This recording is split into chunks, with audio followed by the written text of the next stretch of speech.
Hi everyone, it's Annie and I'm here today with a special video for Lesbian Visibility Day. I am so excited to film this because I want to give recommendations for my favorite Sapphic books, alright? If you know my channel, you know that that's kind of my brand to read Sapphic books, alright? So I'm going to give you my top favorite Sapphic books that I've read over the years in honor of Lesbian Visibility Day, and I will offer a disclaimer, not all of the main characters in these books are specifically lesbian. Sometimes they're not even, their identities aren't told to us, but they're Sapphic, okay? So that's all we need to know. So let's get right into the recommendations. Let's go. Okay, so first we have my favorite book of all time, which is A Memory Called Empire by Arkady Martine. So if you've watched my channel, you've heard me talk about this book time and time again.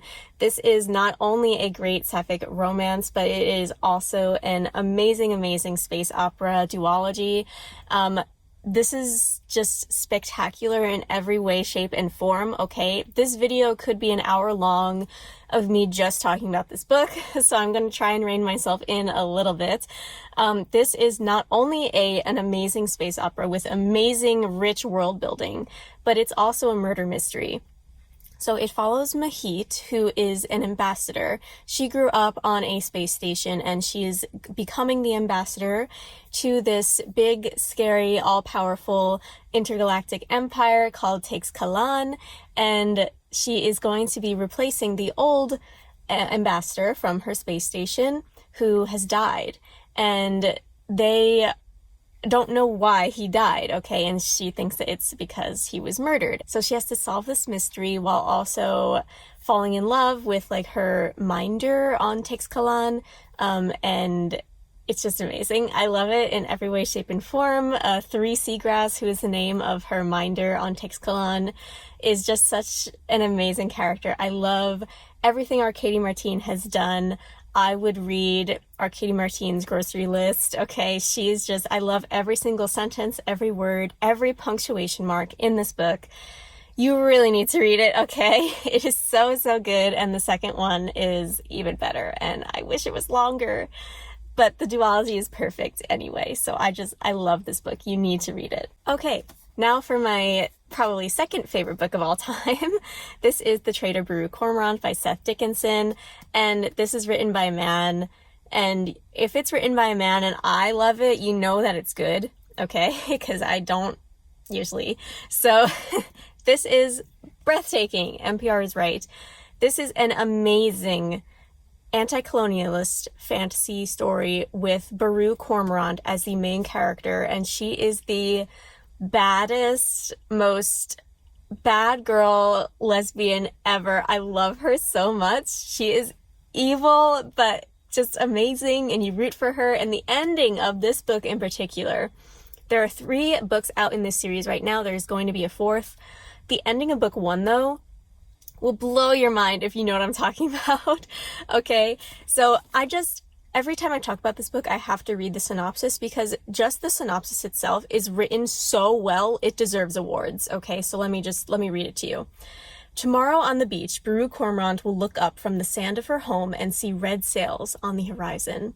The Empire of Masks is coming, armed with coin and ink, doctrine and compass, soap and lies.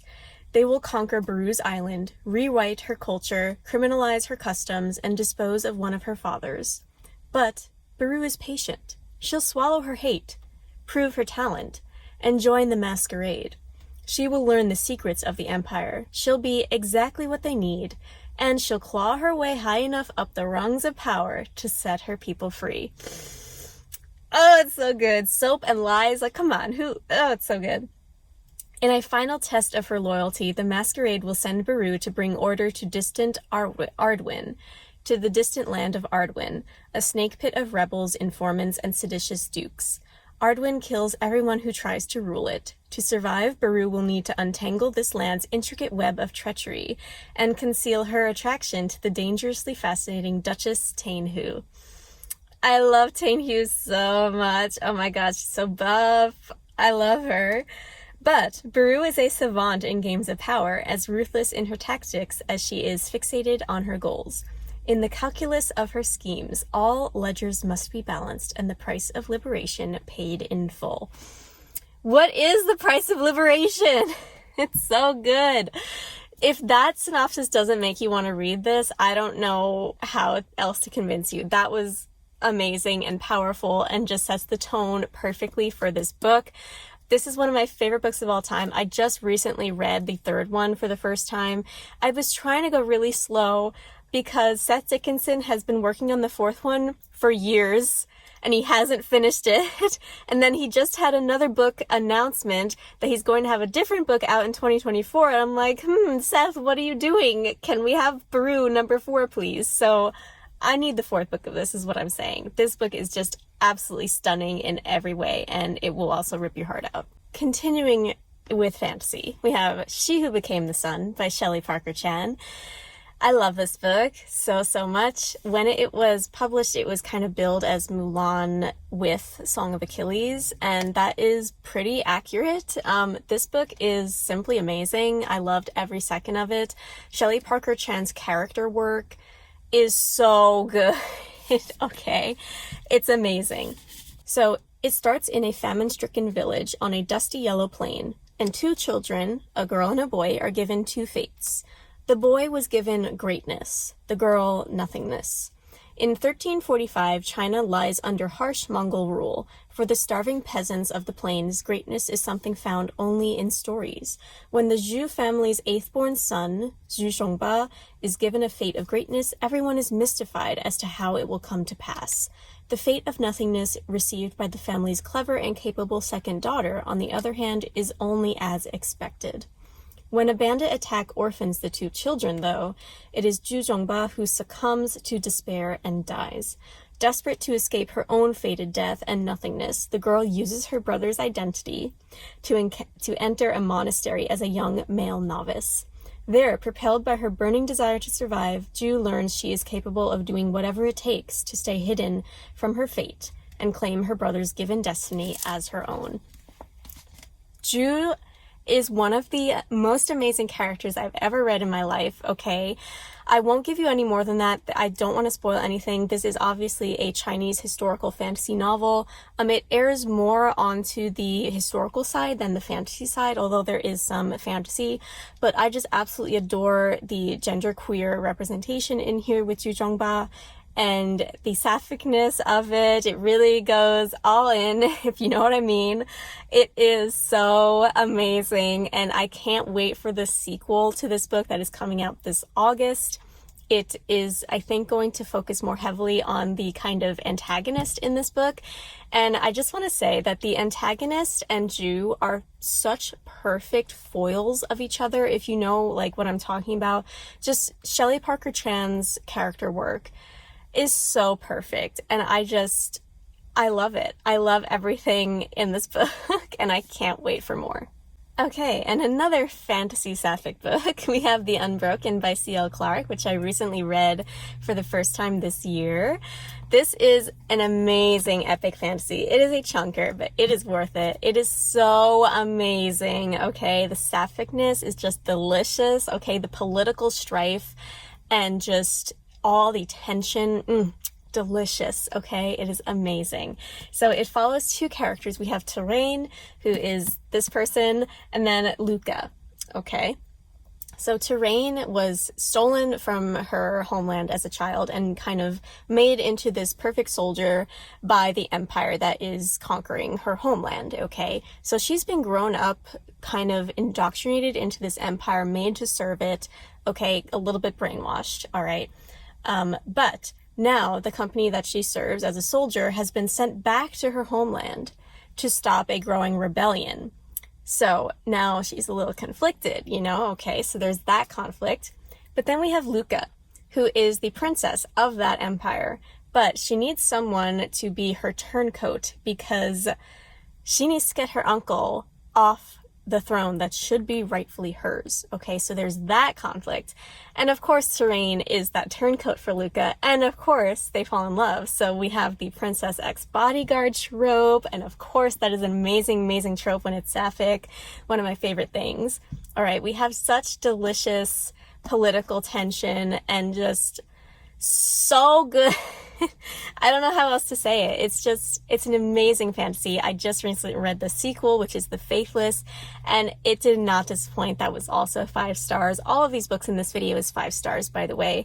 I just can't wait for the next book. Okay, I need Celia Clark to write it very fast because I love these characters, love this setting, love everything about it.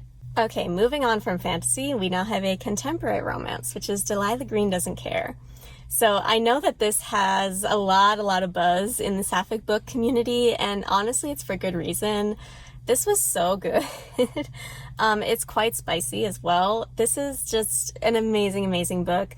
It follows Delilah Green, who is a wedding photographer, and she is invited back to her hometown of Bright Falls to photograph her stepsister's wedding, okay? And she doesn't get along with her stepsister, doesn't get along with her stepmom, so she's kind of estranged from them, but she's going to be paid, and she's like, you know what, I need this, so she goes back. And there she meets her stepsister's best friend, Claire. And she makes a bet, and she's like, I bet that I can get with your best friend. And then she does it. It's so good. I just love every second of this book. It is just super entertaining and just a really fun ride. I'm not a huge fan of contemporary romance. I usually like a little bit of fantasy or sci-fi sprinkled in there, but this is just so good. And I mean, look at Delilah. I love her character. I just love her and Claire together. And Claire is also a divorcee with a child, so that adds a really interesting element or layer onto the story. I just think this was great. This does have a companion novel, which I don't think was as successful, but there is another companion novel coming out this fall, and I will definitely keep reading it because Ashley Herring Blake knows how to write romance. Next on my list is Plain Bad Heroines by Emily M. Danforth. This is so good, it blew my mind. It blew my mind, alright? This is kind of a dark academia horror novel. It has a lot of intertwining timelines that go into it. A really interesting premise with amazing characters that I just fell in love with. Okay, so we begin in 1902 at the Brookhaven School for Girls. Flo and Clara, 2 impressionable students, are obsessed with each other and with a daring young writer named Mary McLean, the author of a scandalous best-selling novel or memoir. To show their devotion to Mary, they establish their own private club and call it the Plain Bad Heroines Society. They meet in secret in a nearby apple orchard, the setting of their wildest happiness, and ultimately of their macabre deaths. This is where their bodies are later discovered. With a copy of Mary's book beside them, they are victims of a swarm of stinging yellowjacks. Less than 5 years later, the Brookhaven School for Girls closes its doors forever, but not before 3 more people mysteriously die on the property. So now we're switching to over a century later, okay? The Brookhaven School is abandoned and crumbling down, but a new writer, whose name is Merritt, publishes the breakout book celebrating the queer feminist history surrounding the school. Her best-selling book inspires a controversial horror film adaptation starring celebrity actor and lesbian Harper, who I love. I am obsessed with Harper, okay? So she is starred in the movie, and also there is another B-list actress who kind of has a lot of family problems and is trying to make her way in the acting world, whose name is Audrey, alright? But as Brookhaven's gates open once again, our 3 modern heroines arrive on set to begin filming. Past and present become grimly entangled, or perhaps just grimly exploited, and soon it's impossible to tell where the curse leaves and Hollywood begins. So amazing. Okay, I have the physical book. It's just packed away in a box right now because I'm moving, and there are such beautiful illustrations in there as well. It is so good. I loved every second of it. The writing style is so gothic and just left me, like, it was breathtaking. It was so good. I was like I remember reading it and just 600 pages was not enough for this book, okay? It was so spectacular. I love it. If you like kind of like a gothic vibe, absolutely don't sleep on this book. You need to read it. It's so good. Okay, so now we're going to get into the YA Sapphic books that I love. First, we have Summer of Salt by Katrina Leno, which is just so good that I wish I had written it myself, okay? I adore this book. It is quiet, a little bit underrated, I feel. Not many people talk about it, but I just absolutely love the vibes of this, first of all. It takes place on a little island, kind of cut off from the rest of society, okay? And every summer or every few summers, this particular special bird comes to roost on this island. And these birders come in flocks and droves to this motel that the main girl's family runs, okay? So there is the backdrop, and I just love it. Summer of Salt. It's really like you can feel throughout the writing the salt air of the sea and the crashing of the waves. Like you can almost feel it, feel the wind. Like it's almost like you're there, okay? It's amazing. So there is also magic in this book, okay? It's a little bit of a light fantasy. So the main character's name is Georgina, who waits with growing impatience for the tingle of magic in her fingers, magic that has touched every woman in her family. Her twin sister Mary already shows an ability to defy gravity. But with their 18th birthday looming at the end of the summer, Georgina fears her gift will never come. All right, so they're a family of witches. I love it already, okay? So they live on an island where other strange things happen, not just witches, okay? No one on the island of By the Sea would ever call Georgina's family what they really are, but if you need the odd bit of help, say a sleeping aid concocted by moonlight, they're the ones to ask. No one questions the weather as moody and erratic as a summer storm. No one questions the allegedly 300-year-old bird who comes to roost on the island every year. When tragedy strikes, what made Georgina's family special suddenly casts them in suspicion. Over the course of her last summer on the island, a summer of storms, of love, of salt, Georgina will learn the truth about magic in all its many forms. So, her love interest, this girl, comes with her brother, I think, to see this mysterious bird that comes to roost on the island. And then, yes, tragedy strikes, things happen. There is a happy ending, although do check trigger warnings for sexual assault, things like that. It's just an amazing, amazing book, and one of my favorite books ever. I want to reread it. It's so good and magical.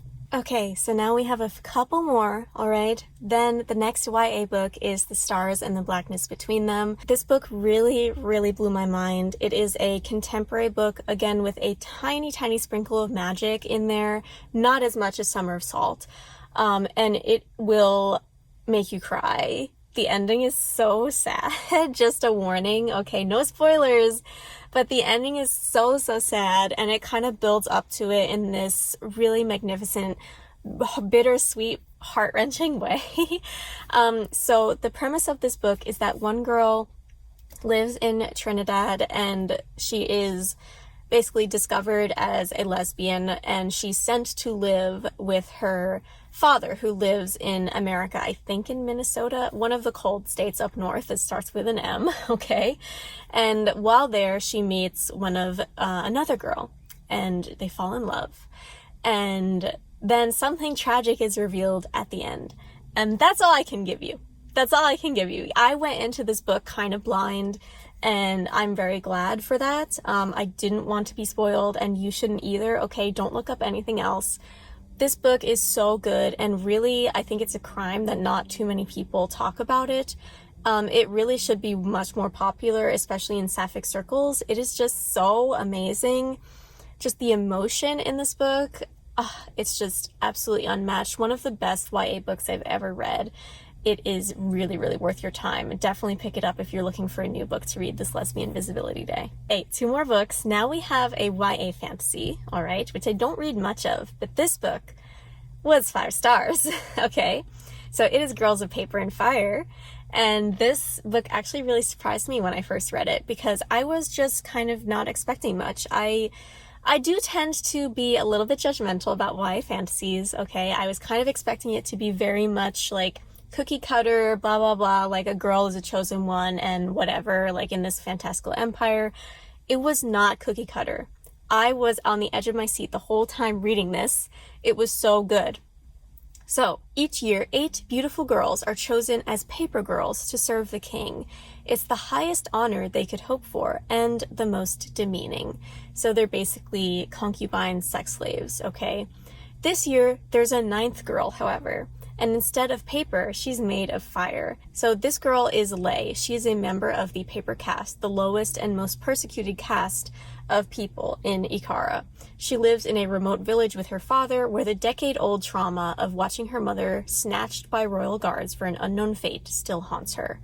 Now the guards are back, and this time it's Lay they're after, the girl with the golden eyes, whose rumored beauty has piqued the king's interest. Over weeks of training in the opulent but oppressive palace, Lay and 8 other girls learn the skills and charm that befit a king's consort. There she does the unthinkable, however. She falls in love with another one of the girls. Oh, it's so good. I love their romance so much. I read the whole trilogy. I will admit that the other 2 books kind of fall in, not in quality, but just like, I don't know, they weren't as good for me personally, but they're worth it to read their romance only. Their romance is so good, and just the horrific things that Lay and these other girls go through, and the other girls are also written so well. They're not like just on the sidelines, even though they're side characters. They're really given the attention they deserve. And I love this really feminist Sapphic fantasy. It is spectacular. And I know it's a little old, it's a little bit of a backlist title, but it's still worth the read. It really is.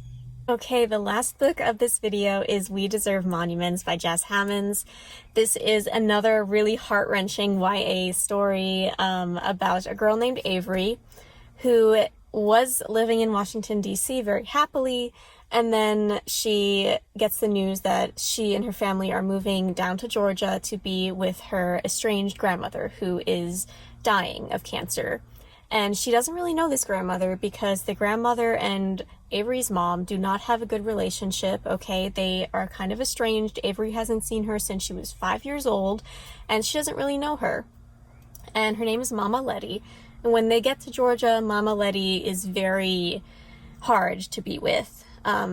They don't get along, she's not friendly, but she kind of warms up to her, and they recreate the bond that they should have had all along as granddaughter and grandmother.